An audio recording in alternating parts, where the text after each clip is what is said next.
راكي تشوفي في العرض مريم. أنا نشوف ونبدأ سي بون. هيا تفضلي. بسم الله الرحمن الرحيم والصلاة والسلام على أشرف المرسلين. أول حاجة نشكر الأستاذ صادق على هذه المبادرة ونشكر الحضور. أولا ce mémoire, donc en premier lieu on travaille sur la modélisation de transport en commun de la ville de Frenda. Ce mémoire vise à analyser l'offre de transport en commun par rapport à la demande, puis déterminer le problème de la couverture spatiale par le transport en commun et cherche à régler. Donc en premier lieu, on va dire que à travers cette recherche, le transport en commun sera étudié selon deux approches, l'offre de transport en commun par rapport à la demande, la couverture spatiale par le transport en commun de la commune de Frenda. Donc, on pose la question suivante. Quelles méthodes et quels outils sont nécessaires pour analyser l'offre de transport en commun par rapport à la demande et quelles sont les étapes pertinentes qui doivent se fixer afin de modéliser et gérer efficacement ce mode de transport? Euh, on se pose quelques hypothèses qui sont l'opération de la modélisation se fait à travers la modélisation des infrastructures de transport et la demande de transport. La diversité de modes de transport en commun difficile et nécessite l'exploitation de plusieurs théories complémentaires et méthodes permettant de modéliser, d'analyser et de commander de tels systèmes. L'intégration des méthodes descriptives et appliquées fournit les étapes nécessaires pour modéliser la demande de transport en commun. La modélisation de transport en commun est réalisée à travers un ensemble des étapes généralement constituées de la collecte des données, l'analyse des données, la définition des objectifs et des contraintes, la formulation du modèle, la simulation et l'analyse du résultat, puis on a l'évaluation et l'ajustement du paramètre. On va présenter notre zone d'étude. Notre zone d'étude d'Ara de Frenda est située dans la partie occidentale de la wilaya de Tiaret, à 50 km au sud-ouest de la ville de Tiaret. La ville de Frenda est distante de 110 km de Mascara et de 222 km de Ran. Puis, en ce mémoire, on réalisait une étude démo-économique. C'est quoi cette étude? C'est une étude qui vise à étudier et analyser des interactions entre la démographie, c'est-à-dire les caractéristiques de la population, telles que la taille, la répartition géographique.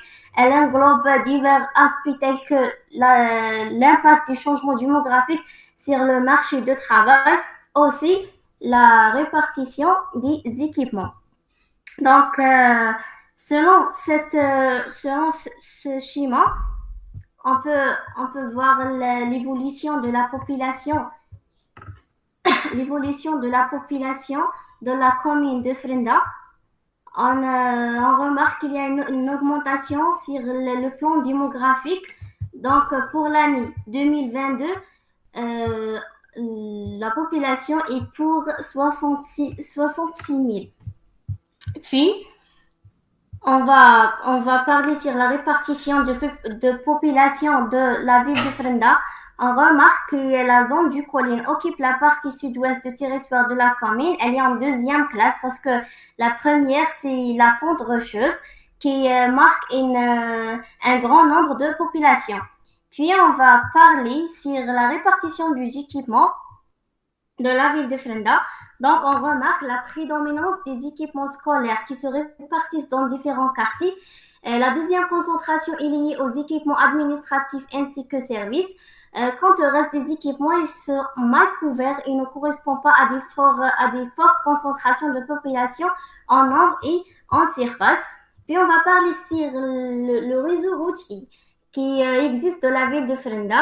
Elle est divisée en 3 classes. La route nationale numéro 14 qui a une importance nationale, puis on a le chemin de wilaya numéro 2 et le chemin de wilaya numéro 9. Puis pour bien détailler cette étude, on a pris une approche analytique. Donc on analyse l'offre de transport en commun par rapport à la demande. On fait une enquête en version papier divisée pour un échantillon de 100 personnes pendant une semaine. Pour les temps, on a début de journée et le midi à 2 heures et le temps de retour et travail, puis le retour de fin de travail. On a traité l'analyse de cette enquête par le logiciel Sphinx, analyse de résultats d'enquête. Donc, on voit comment après les résultats les résultats de cette étude. Donc, on remarque que la plupart des gens répondant à la questionnaire sont utilisés le taxi comme le mode de transport le plus souvent. Dans la deuxième classe, il y a les gens qui utilisent le taxi, le reste utilise la voiture personnelle. Et pour le mode de transport utilisé le plus souvent par les gens, et concernant les motifs suivants, on remarque que 74% sont utilisés le bis toujours et 26% sont utilisés le bis. Concernant les motifs de déplacement, le travail est le premier motif de déplacement avec un taux de 46%. Les loisirs sont le deuxième motif pour lequel les gens se déplacent avec un taux de 42%. 12% de population sont déplacées pour le motif d'étude. Pour la fréquence d'utilisation de mode de transport, le bus ou bien le taxi, on remarque que 47% des gens sont utilisés le bus 1 à 2 fois par an. On dit pas que jamais. Il y a 28% qui sont utilisés le bus tous les jours ou presque. 19% seulement des gens qui utilisent le bus 1 à 2 fois par semaine. Le reste qui est présent, c'est 9% des gens qui sont utilisés le bus 1 à 2 fois par mois. Pour le taxi est utilisé tous les jours ou presque par les gens avec un taux de 38%. 36% des personnes sont utilisées le taxi 1 à 2 fois par semaine. Un taux de 17% pour les gens qui ont utilisé le taxi 1 à 2 fois par an. Le reste sont utilisés le taxi 1 à 2 fois par mois pour un taux de 9%. Et concernant afin d'atteindre non, oui.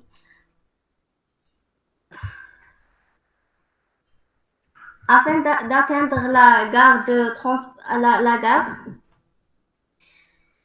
la gare, 78% des gens choisissent le taxi comme moyen de rendre à la gare. Le reste, qui représente un taux de 22%, sont utilisés le bus.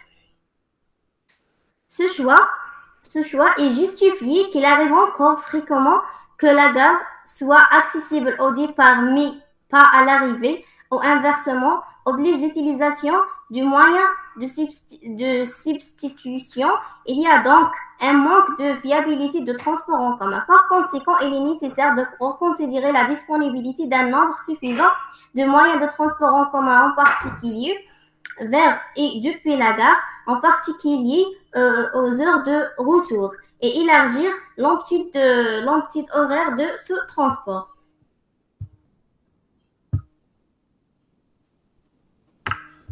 On a des questions fermées qui ne sont pas affichées, donc on le passe. Puis on va parler sur le taux, sur les qualificatifs d'utilisation. 31% de personnes ont choisi la qualification simple à utiliser. 20% des personnes ont choisi le bus pour sa sécurité. 17% des personnes ont mentionné la qualificatif très bon marché. 16% des personnes ont trouvé le bus confortable et propre. 10% des personnes ont choisi le bus parce qu'il est écologique pour l'environnement. Seulement 3% des personnes ont trouvé le bus relaxant et 1% pour chaque qualificatif direct, régulier, rapide.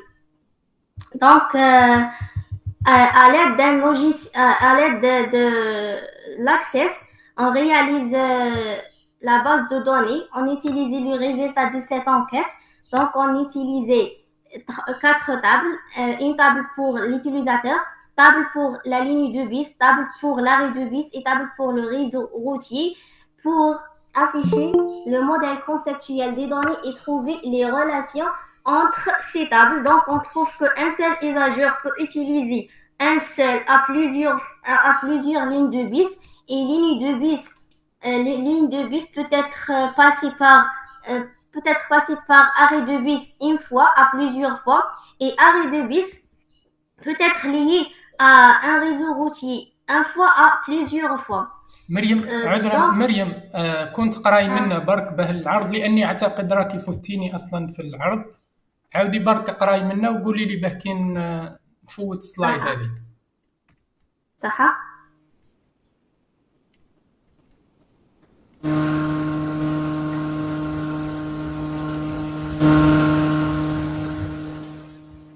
دوك هادو كامل فتيهم. إيه قريته. راني ديجا كنت رانا هنا نورمالمون. اوكي كملي اقراي منا وقولي لي فوق. Concernant l'analyse de l'offre de transport par rapport à la demande de transport, on trouve que la plupart des personnes ont utilisé le taxi et non le transport en commun, et ça pour la raison de la vitesse en premier lieu et le temps qui n'est pas respecté par les chauffeurs. Donc, le premier aspect est terminé. Pour le deuxième aspect, la couverture spatiale de transport en commun, on a, concernant le transport urbain, il existe seulement 3 lignes de transport en commun qui ont le même départ et ne pas la même arrivée, comme on remarque.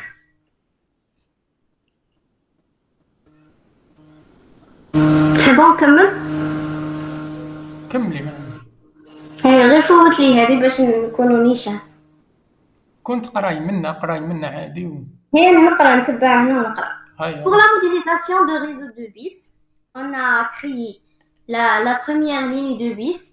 On a le départ, le point de départ qui est la gare de station Ben Hamed, et on a l'arrivée et on a les arrêts pour la première ligne. La même chose pour la deuxième ligne. On a le point de départ, point d'arrivée et les arrêts pour cette ligne.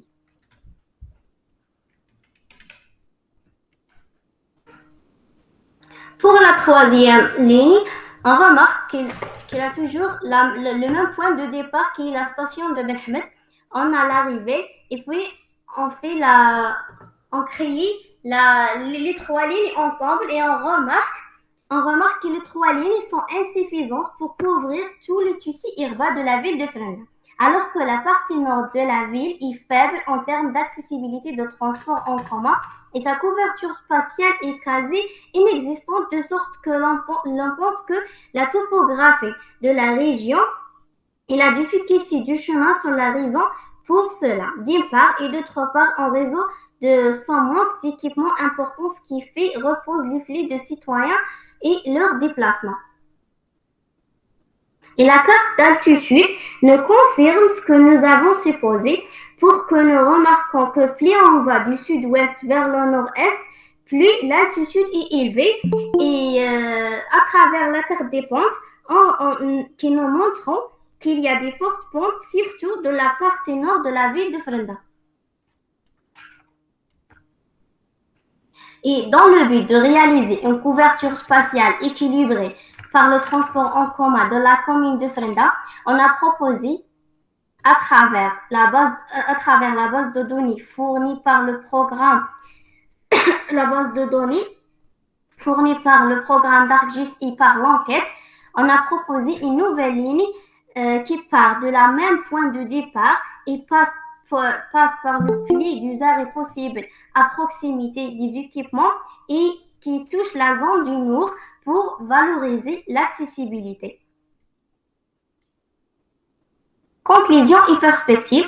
La demande pour les transports en commun est en augmentation constante, ce qui signifie que les services de transport en commun doivent être améliorés pour répondre aux besoins des utilisateurs. La modélisation de transport en commun est un domaine très complexe qui nécessite une analyse approfondie du besoin et des contraintes des utilisateurs et des opérateurs. Elle peut s'utiliser pour l'améliorer l'efficacité et la qualité de services de transport en commun en optimisant leur planification et leurs exploitations. En perspective côté application, il restera à accomplir 2 autres axes de recherche, la planification de transport en commun et la gestion de transport en commun, dans le but de suivre l'analyse de l'offre de transport en commun par rapport à la demande. Et merci pour votre attention. شكرا جزيلا مريم، يعطيك الصحة، بارك الله فيك.